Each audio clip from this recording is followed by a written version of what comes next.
ভিয়েতনামের চেয়ে পিছিয়ে পড়ার শঙ্কা। বণিক বার্তা পত্রিকার দ্বিতীয় প্রধান শিরোনাম। বলা হয়েছে, বিশ্বের তৈরি পোশাক রপ্তানিতে চীনের পরেই দ্বিতীয় স্থানে রয়েছে বাংলাদেশ। অর্থাৎ তৈরি পোশাক খাতে বাংলাদেশের অবস্থান সারা পৃথিবীতে দ্বিতীয় অবস্থানে। তবে গত বছর বাংলাদেশের তৈরি পোশাক রপ্তানি প্রবৃদ্ধি ছিল 1%-ও কম, যা অনেক কম। 1%-এর কম মানে অনেক কম। অন্যদিকে বাংলাদেশের নিকটতম প্রতিযোগী দেশ ভিয়েতনামের প্রবৃদ্ধি ছিল 9%-এর বেশি, যেখানে ভিয়েতনাম বাংলাদেশের কাছে প্রতিযোগী ছিল, অর্থাৎ বাংলাদেশকে তারা ওভারটেক করতে চেয়েছিল। তাদের প্রবৃদ্ধি ছিল 9%-এর বেশি, আর বাংলাদেশের সেখানে ছিল 1%। সম্প্রতি যুক্তরাষ্ট্রের পক্ষ থেকে দেশটির বাজারে ভিয়েতনামের পণ্য রপ্তানিতে 20% শুল্ক হার নির্ধারণ করা হয়েছে, আর সেখানে বাংলাদেশের জন্য 35%। তাহলে আপনি এই বিজনেসের ক্যারিশমাটা বুঝতে পারছেন যে ভিয়েতনামের জন্য সেখানে 20% আর বাংলাদেশের জন্য সেখানে 35%, যেখানে বাংলাদেশের অবস্থান ভিয়েতনামের থেকে অনেক বেশি।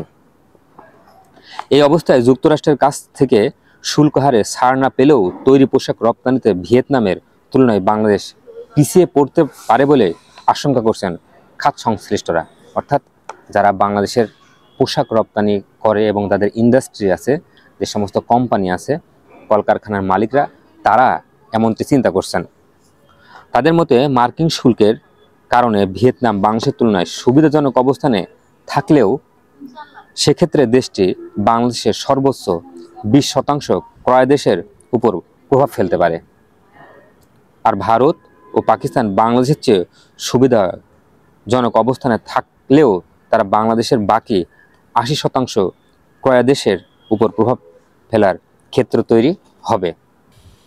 এই অবস্থায় যুক্তরাষ্ট্রের সঙ্গে দর কষাকষির মাধ্যমে শুল্কের পরিমাণ কমানো সম্ভব না হলে সেটি বাংলাদেশের তৈরি পোশাক রপ্তানির ক্ষেত্রে নেতিবাচক প্রভাব ফেলবে। অর্থাৎ এই ক্ষেত্রে যদি যুক্তরাষ্ট্রের সাথে আমাদের দর কষাকষি বা আলোচনার মাধ্যমে এটি কমানো সম্ভব না হয়, তাহলে বাংলাদেশের এটি নেতিবাচক প্রভাব ফেলবে। অর্থাৎ পোশাক শিল্পের উপরে ভালো একটা নেতিবাচক প্রভাব ফেলবে। যা এই শুল্ক হারটা যদি বেড়ে যায়, প্রত্যেকটা এলিমেন্টের দাম আবার নতুন করে চিন্তা করতে হবে এই সমস্ত মালিকদের, এবং তাদের কস্ট তখন বেড়ে যাবে। প্রোডাকশন কস্ট যখন বেড়ে যাবে, তাদের বেচতেও হবে বেশি মূল্যে, যা এটা একটি ঝুঁকিপূর্ণ বা সমস্যা তৈরি করবে।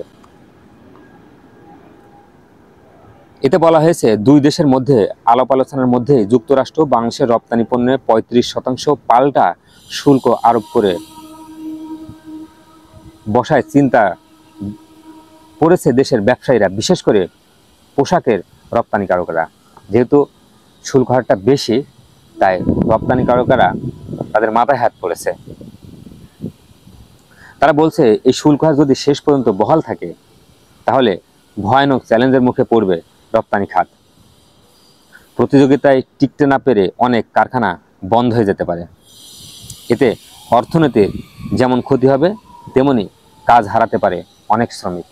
অর্থাৎ অর্থনীতি যেমন আমাদের এর প্রভাবে ব্যাপক ক্ষতি হবে, তেমনি কাজ হারাবে অনেক শ্রমিক। যেহেতু গত বছরের 5ই আগস্টের পরে বা গণ অভ্যুত্থানের পরে অনেক কারখানা ইতিমধ্যে বন্ধ হয়ে গেছে, এবং বন্ধ হওয়ার কারণে তাদের জীবনের মান অনেক নিম্নমানের হয়েছে। যেহেতু তারা ইনকাম করতে পারছে না, চাকরি নেই, তাই এই ব্যাপারটা মার্কিন যুক্তরাষ্ট্রের সাথে দর কষাকষির মাধ্যমে একটা সহনীয় পর্যায়ে নিয়ে আসা উচিত। তৈরি পোশাক কারখানা মালিক ও রপ্তানিকারকদের সংগঠন BGMA সভাপতি মাহমুদ হাসান খান বলেন, শেষ পর্যন্ত যদি 35% বাড়তি শুল্ক বহাল থাকে, তবে আমাদের পোশাক খাতে শুল্ক 50%-এর বেশি হবে। কারণ পাল্টা শুল্ক আরোপের আগে বাংলাদেশ থেকে গড়ে 15% শুল্ক দিয়ে পণ্য যুক্তরাষ্ট্রের বাজারে প্রবেশ করত। এটা আমাদের রপ্তানিকে বড় চ্যালেঞ্জের মধ্যে ফেলে দেবে। ভিয়েতনাম, ভারত সহ প্রতিযোগী দেশগুলো বাংলাদেশের বাজার দখল করে নিতে পারে। অর্থাৎ বাংলাদেশের যে পণ্যগুলো যুক্তরাষ্ট্রে বা অন্যান্য দেশে বিক্রয় হয়, যদি এই শুল্ক হারটা এমন বেশি থাকে, তাহলে আমাদের, কারণ ক্রেতারা কি চায়, সবসময় কম দামে জিনিসপত্র চায়। যখন বেশি দাম দিয়ে কিনতে যাবে, তখন ভারত বা ভিয়েতনাম তারা কম পণ্যে কম টাকায় সেই পোশাকটা বিক্রি করবে। তাই বাংলাদেশের বাজারটা হাতছাড়া হয়ে যেতে পারে, এমন আশঙ্কা প্রকাশ করে তিনি আরও বলেন, প্রতিযোগিতায় টিকে থাকতে হলে এখন বাংলাদেশি পণ্যের দাম কমাতে হবে, আর দাম না কমালে কারখানাগুলো লোকসানে পড়বে। ভিয়েতনাম, ভারত সহ প্রতিযোগী দেশগুলো বাংলাদেশের বাজার দখল করে নিতে পারে, এমন আশঙ্কা প্রকাশ করে তিনি আরও বলছেন, প্রতিযোগিতায় টিকতে হলে এখন বাংলাদেশের পণ্যের দাম কমাতে হবে, আর দাম কমালে কারখানা লোকসানে পড়বে।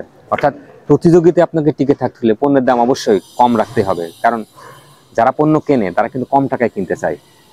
আর যদি এটা না পারেন, তাহলে আমাদের কলকারখানাগুলো, আমাদের পোশাক শিল্পগুলো, আমাদের পোশাকের দ্বারা যে ইন্ডাস্ট্রি আছে, ফ্যাক্টরি আছে, সেগুলা বন্ধ হয়ে যাবে।